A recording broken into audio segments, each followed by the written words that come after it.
What's going on, champs and champettes? It's FireMonkey here, and the downtime for the V29.01 update starts at 4 AM Eastern Time tonight, so if you're prepared for all the craziness going on in the land of Midas and Midas-related lore, be prepared for tonight, right? I'll obviously be making a video if there's any new cosmetics or anything in the morning, so stay tuned for all of that. However, I'm sitting here right now like we've kind of talked about basically everything there is to talk about, so what do? Which is why I went over to Twitter, and thankfully, thanks to Gary the Creator over on Twitter, which you can see their tweet on screen right now, I got a pretty decent video I did actually discuss with you guys on something that is set to happen very, very soon to Fortnite. So if you haven't been keeping up with Unreal Engine and Rocket Racing, it appears that we are going to actually be getting custom creative mode support for Rocket Racing very, very soon, and it's going to be something that's really going to shake up how we experience that mode. As you guys know, right now, whenever you load into Rocket Racing and whenever you play a Rocket Racing map, you're used to the typical made by Psyonix thing that pops up, telling you what the map name is and nothing else. However, it isn't just saying it's made by Psyonix just to tell you, hey, we made this mode. No, it's because they plan to add UEFN support in the very near future, and according to leaks and all the stuff that's been publicly made available, it appears the very near future is this upcoming week, and they plan to make it so some of those maps that actually get made by the community can get put into a actual rotation that will be in the ranked menu and in the normal menu as well,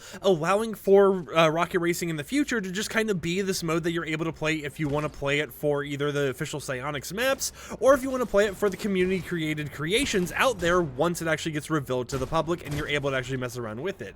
However, something I do want to mention to you guys regarding this is that even though you may have these dreams of, oh, I'm going to create the next Mario Kart or something, well, you can kind of do those racetracks and you can kind of do that type of system. Of course, you know, keep in mind copyright and all that type of stuff. You won't be able to add your own power-ups as far as I'm currently aware. It'll be more of like a bare bones system, you know, similar to actually doing like a map editor or what you got in like Fall Guys or whatever else, but this time for Rocket Racing. And they have stuff planned where they make sure you have checkpoints on the map, they make sure you have a finish line, all the type of stuff, and they even have stuff allowing you to place down the jelly, aka the red little, you know, experimental like damage fields or whatever in the map that slow you down.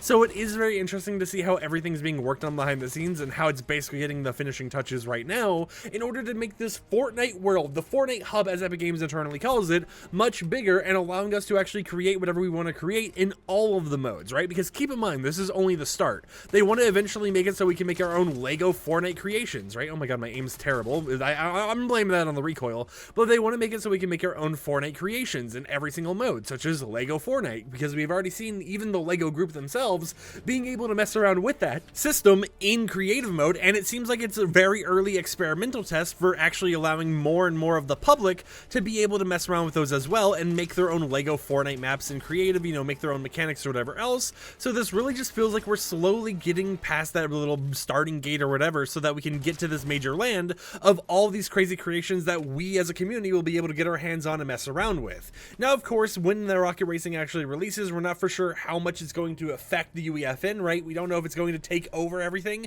if custom Rocket Racing tracks are going to show up in their own section of UEFN, or if they're going to show up, and I mean, you know, like the discovery menu and everything. We don't know if they're going to show up in their own section, or if they're going to be mixed in with every other UEFN map that exists in the game. There's a lot of just unknown territory for it as of now that we gotta keep in mind, but this is a start of the future for Fortnite going forwards and how they want to make sure all their new modes and everything that they make end up supporting UEFN.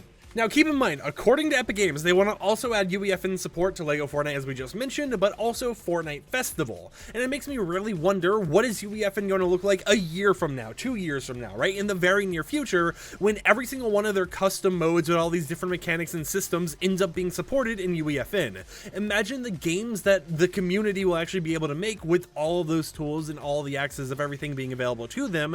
I definitely think it is interesting to see this Rocket Racing being the first one they're actually officially doing, besides Lego Fortnite, you know, and the Lego group having exclusive access to actually messing around with Lego and UEFN. But I will be super duper excited once we get to the future and we can see every single mode being supported for us to do whatever we want to do with it and make our own versions of everything, right? I mean, imagine if someone takes what is already there in Fortnite Festival, right, with the jam tracks and all the type of stuff, and they somehow make a mode that is made to compete with Festival itself, right? Imagine someone trying to make a better Festival of sorts using using jam tracks and the stuff we already have. I'm not for sure how exactly that would work, but it is something to kind of keep in mind. It is a possibility for the future, and it's almost like, hey, you know, do you want to make a better game than what Epic Games has given you in Fortnite? Go ahead and try to do it yourself using UEFN, right? It feels like that's what they want us to do, and it feels like that's kind of the future we're going for. But yeah, if you're excited for Rocket Racing actually getting UEFN support, expect it within the next 2 to 3 weeks, maybe even less time. It all depends on how long after they announce it they could release it, right? Next week when they announce it, they could just go ahead and be like, and we're releasing it right now. Or they could be something like, you know, UEFN originally, where it's like, it's released to beta testers for now, and then in the future update, it will actually be released to everyone, right? We really don't know what they're planning to do, but it is super interesting to see how they are starting to evolve the UEFN system and are starting to let these different game modes and everything else work cross gameplay with everything. Another thing to kind of mention about Rocket Racing is they also want these vehicles that you're able to use right now to be usable in LEGO Fortnite in the future, so it's going to be very interesting to see how everything evolves and how they try making all the different game modes and everything have cross synergy with every other game mode, right? I mean, if you look at Fortnite Festival, you can use jam loops in Battle Royale, even though it's kind of bugged right now, right? Sometimes when the game will just freeze and it yoinks my jam loops from me. You can use jam loops in Festival. You can't use them in Rocket Racing or anything, but you have a lot of options and a lot of synchronization that you're able to do in tons of different modes. With Rocket Racing, you can use vehicles in Battle Royale, in Rocket Racing, in creative mode. And then with LEGO Fortnite, you just kind of get everything restricted to just LEGO itself, but really they can evolve that later down the line, and they can allow for more cross-game going on, to where imagine if you could use your jam loops, and I think sometimes you actually are able to already in LEGO Fortnite. Imagine being able to use your Rocket Racing cars in LEGO Fortnite as well. It is something that's going to be super interesting to see, and I think it's just going to be wild once they try adding support in the future for Rocket Racing vehicles, because imagine seeing LEGO versions of every vehicle you've ever seen in Rocket League, but now in Fortnite, right? It's going to be a lot of effort they'll have to do, but I think it would be super duper interesting to see it go down, and pretty cool to see LEGO versions of some of my favorite cars, right? Especially like the McLaren or the Lamborghini. But with that said, I'm not going to yap your ears off any longer. I hope you chams and chambits enjoyed the short little update video. It's interesting to see that Rocket Racing is going to be the first of many things to get public UEFN access, and I'm excited for the future of it, right? Because even though I don't like Rocket Racing too much, I mean, I played it all the way to Elite Rank and everything else, I do think that having the ability for us as creators to make our own maps and potentially have it in the normal racing pool will be a big step forwards in order to make that mode a lot more enjoyable. So until next time, we'll catch you champs and chambits tomorrow with the Midas Returns LTM and just kind of questline and everything else relating to Midas going down. Peace out.